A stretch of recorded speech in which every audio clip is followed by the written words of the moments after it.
Hey guys, welcome back to another Diablo video. Now last time we did the Fire Sorceress Incinerate build. Really fun, really tanky. Now we're going cold. But what skill? What cold skill, you might ask? Well, I was able to find this gloves, and this glove has like +5 to Iceheart, so greater Affix. Unfortunately, I master worked it twice, and it didn't really went to the stat that I wanted, which is Icehearts. But that's fine.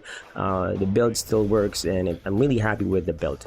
Now for this build, instead of me like experimenting for about a week, trying to make a build out of like an item, I decided to go to the internet and check out what other people are using for a Iceheart build.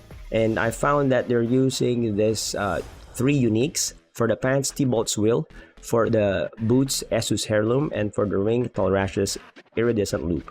Now when I tried that version of the build, sure, it was dealing damage on trash mobs, and you have to be really perfect on like boss fights because you get one-shotted a lot, and it was really difficult. Like I was struggling around maybe pit 55 or something. So I decided to change the build quite a bit, actually a lot, and I'm really happy with the results. So the gameplay for this one is that there are like 2 versions of offense for this build. One is just shooting ice shards from afar. When you shoot an ice shard, enemies will get frozen. We have like multiple gears that have lucky hit, they will get frozen, and trust me, it will freeze enemies. It always will freeze enemies when you're just shooting those ice shards. Even if you don't have any lucky hit on your gear, it will still happen. Don't worry about it. I don't really have any lucky hit on my rolled stats, but enemies get frozen over and over again. Now when they're frozen, they take more damage, right? So their crowd control and all the other affixes, passives that will buff your damage against like frozen or crowd control enemies will activate. In the other build, which uses the T-Bolt's Will and Essus Heirloom, the concept was like you teleport in, you have a shield with you, a small, very thin shield, and then you drop Frost Nova. Everyone gets frozen near you, and then you start shooting ice shards and they die and explode. Now it's pretty much the same here, but this time in this build you could like approach enemies from a very far distance. So you just shoot your ice shards and they get frozen, and then once they're frozen and they die, the ability of the unique ancestral pants Iceheart Brais will trigger, which enemies that die while frozen have a 28% or maybe 30% chance to unleash a Frost Nova.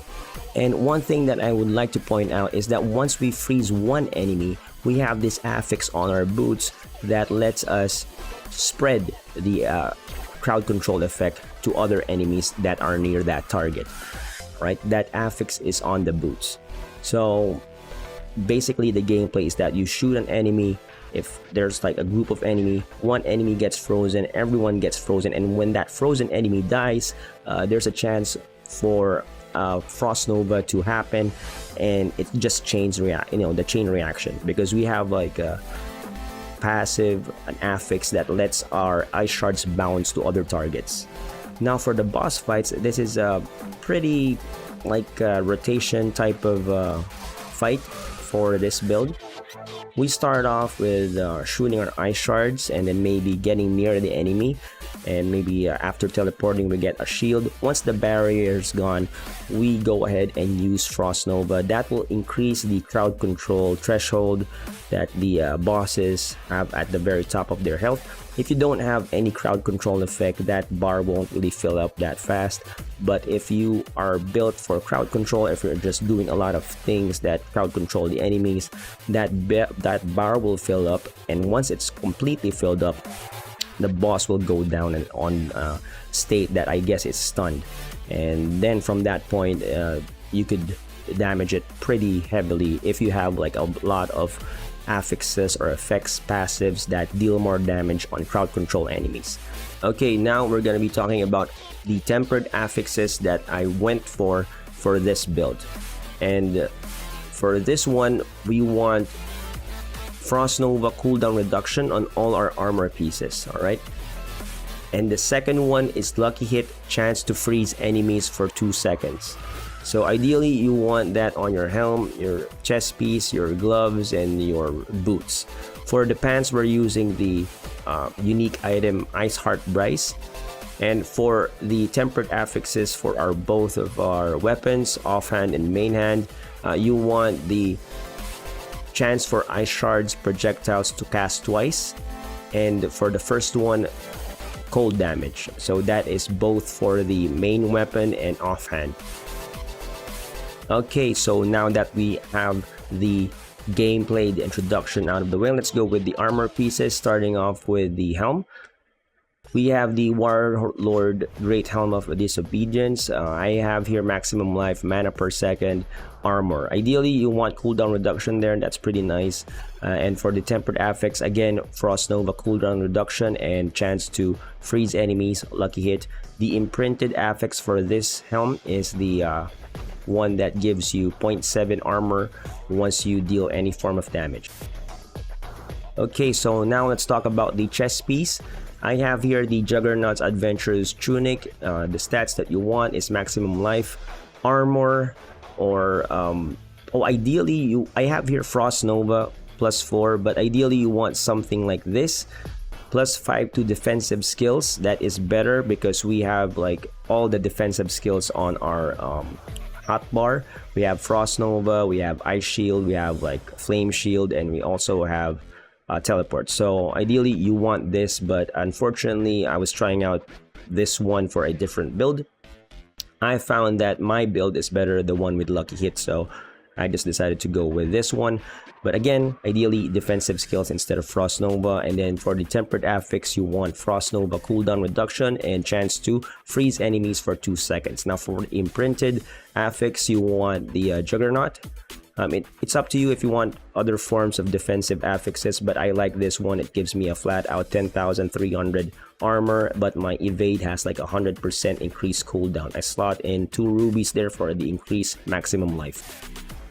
Okay, so now let's talk about the gloves. Ideally, you want the one with +5 to Ice Shards, right? And then you want intelligence and critical hit damage or critical hit chance for the gloves. Unfortunately, I don't really have enough resources to reroll this to something else. Right now we have maximum life, right? But ideally you want critical hit damage or critical hit chance. Even vulnerable damage works. And then +5 to Ice Shards, and then Frost Nova cooldown reduction and chance to freeze enemies, lucky hit for the tempered affix. As you can see here, I don't have those affixes here, but you know, damage to frozen enemies work. Also Frost Nova size also works. For the imprinted one, I have here Avalanche Key passive now applies to 2 additional casts. Pants, no need to reroll anything, but basically what this does is that when enemies die while frozen, they have a 30% chance to unleash a Frost Nova. And then just slap 2 rubies there for the maximum life. Okay, so now let's talk about the boots. The boots that I have here is the Primal Sabadons of Shared Misery. This one has like +3 evade charges. That will help us mitigate the cooldown reduction, increased cooldown reduction that we get from Juggernaut from the armor on the top. And the stats that you want would be intelligence, maximum life, and a very important stat would be movement speed. Make sure that you have that. And for the tempered affix, you want teleport cooldown reduction, also lucky hit, chance to freeze enemies for 2 seconds. Now for the imprinted affix, we have here the Shared Misery affix, which is the when you hit a crowd control enemy, there is a chance, 50% chance that for that crowd control effect to spread to another unaffected enemy. So pretty cool, very strong. Make sure you have that affix on your boots. Okay, so now that we're done with the armor pieces, let's go with the weapons. Starting off with the primary weapon, ideally you want a wand, not a dagger, because for me a wand has like a 10% lucky hit chance instead of damage to close enemies, but this also works. But anyway, I have here intelligence, maximum life, and very important stat would be critical strike damage. All right, get the critical chance and critical damage on the pieces that they could roll for the main weapon and the offhand and the gloves, and I think the amulet and ring as well. Now for the tempered affix, you want cold damage, and then the secondary affix would be the Ice Shards, chance to be cast twice. Now for the imprinted one, you want the Ice Shards Pierce 9 times, dealing 10% less damage per subsequent enemy hit. Now that we're done with the main hand, let's go to the offhand. We have here the Storm Swell Molten Lotus. Now, the stats that you want here would be intelligence, maximum life, and again, critical hit chance and critical hit damage, whatever you can have. And then for the tempered affix, you want cold damage, and then the chance for ice shards to be casted twice. For the imprinted affix, you want the you deal 30% increased damage to vulnerable enemies while you have a barrier. We have the accelerating necklace here. Not really ideal, but this is what I have. I have here maximum life, 30% 30% damage, and critical strike chance. Again, for the tempered affix, you want Frost Nova cooldown reduction and cold damage. This is pretty good. And then for the imprinted affix, critical strikes with core skills increase your attack speed by 37%. Now, I did try out, different affixes on the amulet. I found that this one deals the most damage on bosses. So, I might be wrong. Let me know down in the comments below. Okay, so now let's go to the first ring for the build. This is the Ring of Control. The stats that I have here is intelligence, critical strike chance, critical strike damage, cold damage, and resource generation. I think these are pretty good stats. I'm not sure about the resource generation, but yeah, it does help. And then for the imprinted affix, you want the deal 35% more damage to immobilize or stun or frozen enemy sorcerer only. And then slap a skull there. And last but not the least, we have the ring. The unique ring, which is Salrasha Iridescent Loop. Now, this is a unique ring, so no need to reroll anything. But basically, what this does is that it buffs your damage once you deal different types of damage. Alright, elements, I mean. Cold, fire, and lightning. We deal lightning damage through our teleport. We deal burn damage through our flame shield. Also, our enchantment on the skill, which is, I forgot the name, but it burns enemies. And then of course, most of our skills are cold skills, so that's the third element. Okay, so now that we're done with the gear pieces, let's go to the skills really quick. We have 2 points of Firebolt here, and then just go here and put max out Ice Shards, and then get this passive and this one. Put 1 point of Devastation and then 3 points of Elemental Dominance, and then go down here. Put 1 point of Flame Shield. Actually, you could go here if you want to. Shimmering Flame Shield is pretty nice. But I did put 1 point of Teleport here, and then 1 passive and 1 passive here. And then max out Glass Cannon, 3 points there, and then 1 point of Ice Armor, and then put some points here. This will help you regen mana if needed. And then max out Frost Nova, and then put some points here, the passives on the left side, and then put some 3 points here, Precision Magic. This will increase our lucky hit chance by 15%, and then max out these 3 passives here. Then go down here, skip that, and then for the ultimate, you want obviously the Deep Freeze, the cold one, and then just max out the passives, and then max out all the passive on this side. All right, and then last but not the least, for the key passives, we are going for Avalanche. Okay, so now that we're done with that, last but not the least, we have the Paragon board. I didn't really re-roll anything or rotate any board here, okay, just to make it a bit more simple. But let's start off with the very bottom. The glyph that I use here is Control, and then I went here like this. And then I took the board that has Frigid Gate and put a Winter node here, right, or glyph. And then I went up. And then the board that I chose next is the one with Icefall.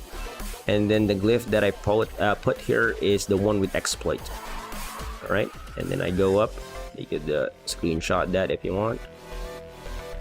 And then I went here and chose Destruction, which gives you more critical strike damage. And this board is the enchantment board, although I didn't really went here and picked up this node here. All right, but is this the best Paragon setup? Probably not. I didn't really took a lot of time to research what's the best setup for the Paragon board. So Anyways guys, that is the build. I really like this build. It's so fun to use. You just freeze enemies, you could teleport around and freeze everyone with Frost Nova. You could freeze everyone from afar through Lucky Hit.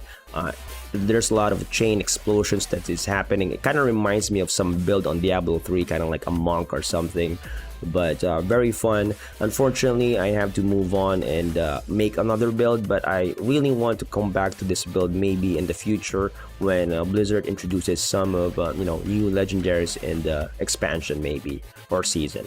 With that being said, thank you so much guys for watching the video. I hope you have a great day, and I'll see you on the next one.